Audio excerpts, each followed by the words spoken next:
بسم الله الرحمن الرحيم. கண்ணியம் நிறைந்த அல்லாஹ்வின் நல்லடியார்களே, பாசத்திற்குரிய வாலிபர்களே, சங்கையான சாலிஹீன்களே, நமது வாழ்க்கை எந்த நிலையிலும் ரப்புக்கு கட்டுப்பட்டதாக, ரசூலின் வாக்குறுதிகளை பின்பற்றக்கூடியதாக இருக்க வேண்டும். அப்படி இருந்தால் நாம் வெற்றியாளர்கள் என்பதாக நமக்கு மார்க்கம் அழகான முறையில் வழிகாட்டுகிறது. எந்த அமலிலும் நமக்கு அலட்சியம் கூடாது, எந்த பாவம் செய்வதிலும் நமக்கு பொடுபோக்கு கூடாது. இதானே அப்படின்னு சொல்லி கடந்து விடாமல் நமது வாழ்வு இருக்க வேண்டும். பெருமானார் ஸல்லல்லாஹு அலைஹி வஸல்லம் சொல்லில் மிகுந்த கவனம் தேவை என்பதாக நமக்கு மார்க்கம் போதிக்கிறது. பெருமானார் ஸல்லல்லாஹு அலைஹி வஸல்லம் சொல்வார்கள், அல் ஜன்னத்து அக்ரபு இலா அஹதிக்கும் மின் ஷிராக்கின் அலி. சொர்க்கம் உங்களுடைய செருப்பின் வாரை விட உங்களுக்கு மிக நெருக்கமாக இருக்கிறது. அதே போன்று நரகமும் உங்களுக்கு மிக நெருக்கமாக இருக்கிறது. எந்த சொல்லால், செயலால், சிந்தனையால் நீங்கள் சொர்க்கம் செல்வீர்கள் என்று தெரியாது.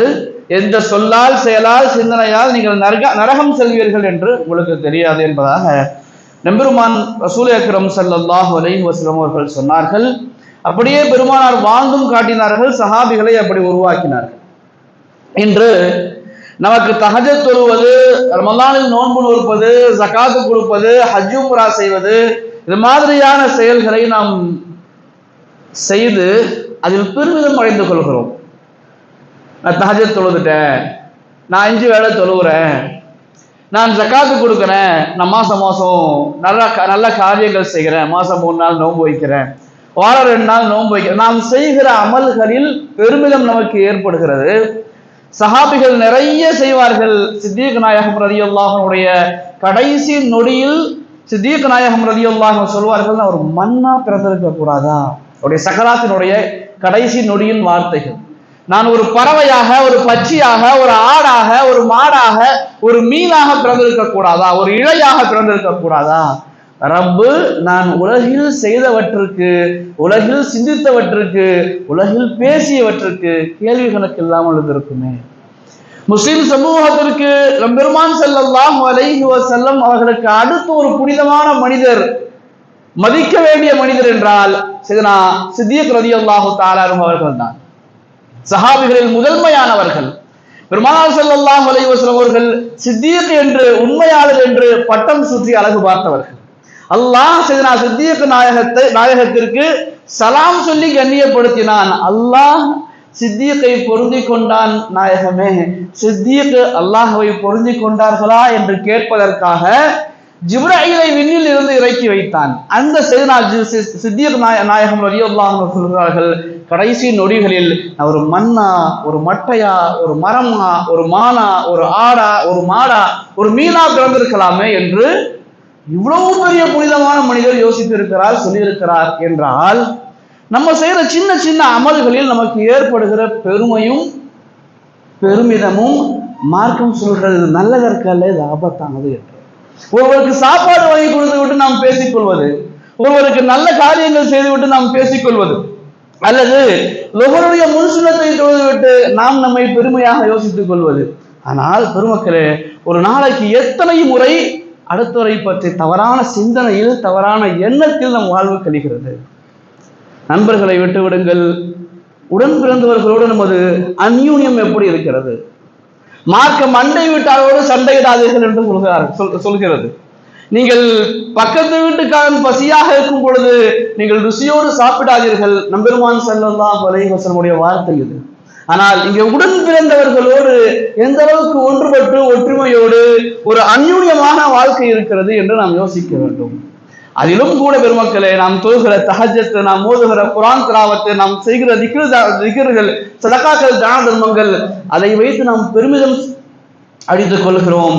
பெருமானார் ஸல்லல்லாஹு அலைஹி வஸல்லம் அவர்கள் சஹாபிகளை இப்படி உருவாக்கவில்லை. சையதுனா அபூ மூஸா அஷ்அரி ரலியல்லாஹு அன்ஹு மிக பிரபல்யமான சஹாபி. இவர்கள் ஓதினால் சையதுனா தாவூத் அலைஹிஸ்ஸலாம் அவர்கள் ஓதுவது போன்று இருக்கிறது என்பதாக நாயகம் சொல்வார்.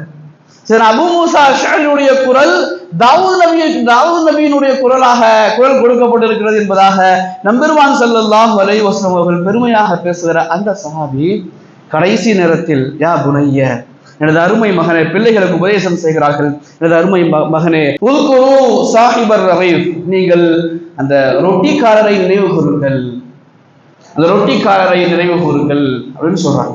பிள்ளைகளுக்கு ஒன்றும் புரியல. என்னப்பா ரொட்டிக்காரரை நினைவு கூறுறதுனா என்னது, அப்படின்னா என்ன சொல்லுங்களேன் அப்படின்னு சொன்ன உடனே ஒரு நிகழ்வை பெருமானார் ஸல்லல்லாஹு அலைஹி வஸல்லம் சொன்ன ஒரு நிகழ்வை அபூ மூஸா அஷ்அரி ரலியல்லாஹு அன்ஹு அவர்கள் எடுத்து சொல்கிறார்கள். பெருமக்களே, இன்று நாம் சின்ன சின்ன அமல்கள் செய்துவிட்டு அதில் காட்டுகிற பெருமிதம் நம் வாழ்வின் இறுதியை எங்கு கொண்டு போய் சேர்க்கும் என்பதற்கான நல்ல படிப்பினையான நிகழ்வு.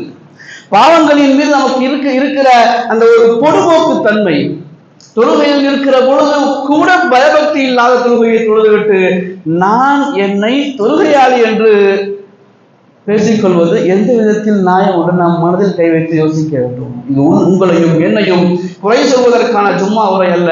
நீங்களும் நானும் அல்லாஹ்விடத்தில் எவ்வளவு நெருக்கமாக இருக்கிறோம் என்று யோசித்து பார்க்க வேண்டிய தருணம் இது.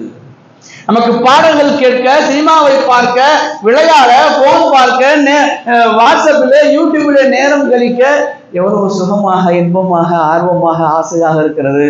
என்னை பற்றி நீங்கள், உங்களை பற்றி நான் புறம் பேச எவ்வளவு ருசியாக இருக்கிறது. தொழுகைக்காக தக்பீர் கட்டிய பிறகு எவ்வளவு இன்பத்தோடு தொழுகிறோம் என்று யோசிக்க வேண்டும். பெருமானார் சொன்னார்கள், காக்கா கொத்துவதை போன்று தொழாதீர்கள், தொழுகையில் திருடுவோன் தான் மோசமான திருடன் என்பதாக. உயர்ந்த அல்லாஹ்விடத்தில் உயர்ந்த அமல், அல்லாஹ்விடத்தில் பேசுகிற மிக நெருக்கமான அமல் நாம் எவ்வளவு அழகாக செய்கிறோம், ஆசையோடு செய்கிறோம். 2 ரக்காத்துக்காக தக்பீர் கட்டிவிட்டால் எப்ப முடிப்போம் இருக்கிறதா அல்லது நீட்டிப்போம் என்று இருக்கிறதா? பெருமக்களே, நம்ம எல்லா அமல்களிலும் அல்லாஹ்வின் அச்சம் தேவை. ஆர்வத்தோடு ஆசையோடு செய்ய வேண்டும். இருக்கிற அமல்களில் ஆக உயர்ந்த தொழுகை, அதனால் தொழுகையை பற்றி பேசுகிறேன். பெருமானார் ஸல்லல்லாஹு அலைஹி வஸல்லம் பற்றி அம்மா ஆயிஷா ரலியல்லாஹு அன்ஹா அறிவிக்கிறார்கள், நாயகம் எங்களோடு பேசிக் கொண்டிருப்பார்கள். அசர் நேரத்தில் நானும் நாயகமும் ஒன்றி விடுவோம். அவ்வளவு ருசியாக, அவ்வளவு இன்பமாக பேசிக் கொண்டிருப்பார்கள். மகரிபுக்காக செய்தனா பிலால் ரலியல்லாஹு தஆலா அன்ஹு வாங்க சொல்லிவிட்டால், என்னை இதுக்கு முன்னால பார்த்ததே இல்லை, நான் யாரோ என்று எழுந்து சென்று விடுவார்கள். தொழுகையில் பெருமானாருக்கு அவ்வளவு அக்கறை இருந்தது. ஏனென்றால் தொழுகை அல்லாஹ்வோடு பேசுகிற உயர்ந்த அமல். தொழுகைக்காக தக்பீர் கட்டிவிட்டால் நாம் நேரடியாக ரப்பின் தொடர்பில் இருக்கிறோம். நம் மீது 70க்கும் மேற்பட்ட ரஹ்மத்துகள் இறங்குகிறது. அந்த தொழுகையில் அல்லாஹ்வோடு பேசுகிற எவ்வளவு இன்பத்தோடு ஆசையோடு பேசுகிறோம். யா புனை, எனது அருமை மகனே, ஒரு குரு சாஹிபு ரவி, எனது அருமை மகனே, ரொட்டிக்காரன் நினைவு கூறுகள் அபூ மூஸா அஷ்அரி ரலியல்லாஹு அன்ஹு சொன்னாங்க. அப்ப கேட்டாங்க, தந்தையே, அந்த அருமை தந்தையே, ரொட்டிக்காரர் என்றால் யார்? சரி, அபூ மூஸா அஷ்அரி ரலியல்லாஹு அன்ஹு சொன்னாங்க, முன்னால் ஒரு காலத்தில் எங்கள் நாயகம் ஸல்லல்லாஹு அலைஹி வஸல்லம் சொன்னார்கள், முன்னால் ஒரு காலத்தில் ஒரு குடிலில், ஒரு கூடாரத்தில் 70 ஆண்டுகள் அமல் மட்டும் செய்த ஒரு பெரியவர் வாழ்ந்து வந்தார். வாரத்தில் ஒரே ஒரு ஞாயிற்றுக்கிழமை மட்டும் வெளியே வந்து அவருடைய தேவைகளை முடித்துவிட்டு வாரம் முழுக்க 6 நாட்களும் அந்த குடிலில் இருந்து அல்லாஹ்வை வணங்குவதுதான் அவருடைய பிரதான வேலை.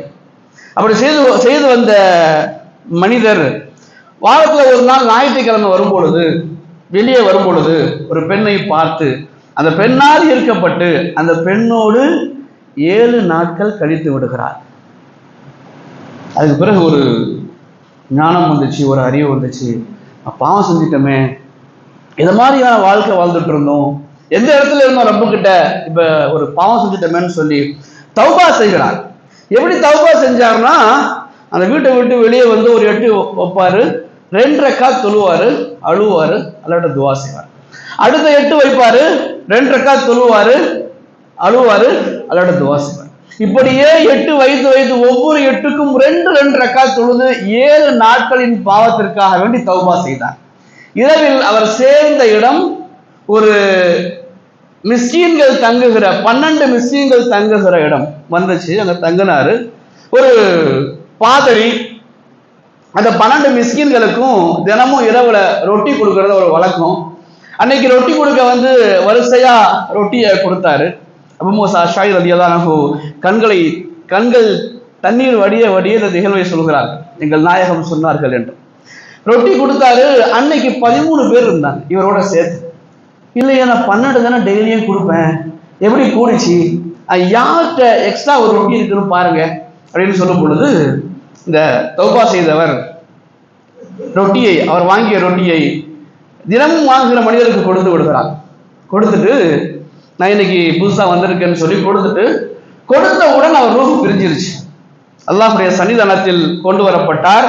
அல்லாஹ்விட்ட 70 வருஷத்துக்கான செய்த அமல் 7 நாட்கள் செய்த பாவத்தில் அழிந்து விட்டது அப்படின்னு சொன்னார். அதற்கு பிறகு ரப்பு எவ்வளவு கருணையாளன், கிருபையாளன், அன்பாளன் என்று நாயகம் விளக்குகிறார்கள். அதற்கு பிறகு நீ கொடுத்த ஒரே ஒரு ரொட்டியின் தர்மம் இந்த 7 நாட்களின் பாவத்தை அழித்து விட்டது, நீ சொர்க்கம் சென்று விடு என்பதாக அல்லாஹ் சொன்னான் என்று நாயகம் ஸல்லல்லாஹு அலைஹி வஸல்லம் அவர்கள் சொன்ன நிகழ்வை அபூ மூஸா அஷ்அரி ரலியல்லாஹு தஆலா அன்ஹு அவர்கள் சொல்லி, ரொட்டிக்காரரை மறந்து விடாதீர்கள். நம் வாழ்வில் எந்த செயல் அல்லாஹ்வுடைய நெருக்கத்தை, அன்பை ஏற்படுத்தும், எந்த செயல் நமக்கு சொர்க்கத்தை கொடுக்கும், எந்த செயல் நமக்கு நரகத்தை கொடுக்கும் என்பதாக தெரியாது. வாழ்க்கை முழுக்க பாவத்தின் மீது வலியும், பாவத்தின் மீது கோபமும், பாவத்தின் மீது வெறுப்பும் இருக்க வேண்டும். நன்மை செய்வதில் ஆர்வமும் ஆசையும் இருக்க வேண்டும். தக்பீர் கட்டி தொழுகைக்காக நின்று விட்டால் என் ரப்பை பார்ப்பதை போன்று தொழ வேண்டும் என்று மாணவி ஸல்லல்லாஹு அலைஹி வஸல்லம் அவர்கள் சொல்லிக் கொடுக்கிறார்கள். தொழுகைக்கு வரும் தானே நம்ம எவ்வளவு ஆர்வமாக இருக்கிறோம் பாருங்க. நாயகம் சொன்னார்கள், நீங்கள் இமாமை எந்த நிலையில் தொழுகையில் பெற்றுக் கொள்கிறீர்களோ அப்படியே நீங்கள் தொழுகையில் சேர்ந்து விடுங்கள். நமக்கு தெரியும், தொழுகையில இமாம் ருக்கு செய்யறதுக்கு தலையை உயர்த்ததுக்கு முன்னால வந்துட்டா அந்த ரக்காத்து கிடைச்சிரும். ருக்குல இருந்து தலையை உயர்த்திட்டாருன்னா அந்த ரக்காத்து போயிடுச்சு, நமக்கு தெரியும். நம்ம ருக்குவுக்கு முன்னால வந்துட்டா தடப்பட சேர்ந்துருவோம். ருக்குல இருந்து இமாம் சமிஅ அல்லாஹு லிமன் ஹமிதான்னு தூக்கிட்டாருன்னு வைங்க தலைய, அந்த ரக்காத்துல சஜிதால சேர மாட்டோம். லுங்கியை அவுப்போம், லுங்கியை கட்டுவோம், சப்பரம் நின்றுக்கிட்டு முகத்தை தொடப்போம், ஃபேன் எங்க இருக்குன்னு பார்ப்போம், ஏசி எங்க நல்லா ஓடுறதுன்னு பார்ப்போம். ஏன்னா அந்த ஒரு சஜிதா கூட அல்லாஹ்வுக்காக செய்து விடக்கூடாது என்று ஷைத்தான் நம்மை தடுக்கிறான். நாயகம் அப்படி சொல்லவில்லை. இஸ்லாமிய வழிமுறை அல்ல. நீங்கள் எப்படி, அது முதல் சஜிதாவா, 2வது சஜிதாவா, அத்தஹியாத்தா, இடையிருப்பா, இஅ்திதால் நிலையா, எந்த நிலையில் நீங்கள் இமாமை பெற்றுக் கொள்கிறீர்களோ அந்த நிலையில் சேர்ந்து கொள்ளுங்கள் என்பதாக நாயகம் சொன்னார்கள். ஏனென்றால் அந்த ஒரு சஜிதா நமக்கு சொர்க்கத்தை கொடுத்து விடும். அந்த ஒரு தஸ்பீஹ் சுப்ஹான ரப்பியல் அலா நமக்கு சொர்க்கத்தை கொடுத்து விடும் என்பதாக மாநபி ஸல்லல்லாஹு அலைஹி வஸல்லம் அவர்கள் நமக்கு சொல்லிக் கொடுக்கிறார்கள். நாம் சொல்ல வருவது இதுதான், ஜன்னத்து அக்ரபு இலா அஹதிக்கும் மின் ஷிராஇ நாயிரி. உங்களுடைய சொர்க்கம் உங்களுடைய காலுக்கு மிக அருகாமல், உங்களுடைய செருப்புக்கு மிக அருகாமல் இருக்கிறது. உங்களுடைய நரகமும் உங்களுடைய செருப்புக்கு மிக அருகாமல் இருக்கிறது என்பதாக நாயகம் சொன்னார்கள். நம்முடைய வார்த்தைகளை, சிந்தனைகளை, நமது செயல்களை சீராக்கிக் கொள்வோம். வல்லல்லாஹு அல்லாஹ் தௌஃபீக் செய்வானாக. வாஹிர் தஅவானா அல்ஹம்துலில்லாஹி ரப்பில் ஆலமீன். அஸ்ஸலாமு அலைக்கும் வரஹ்மத்துல்லாஹி தஆலா வபரகாத்துஹு.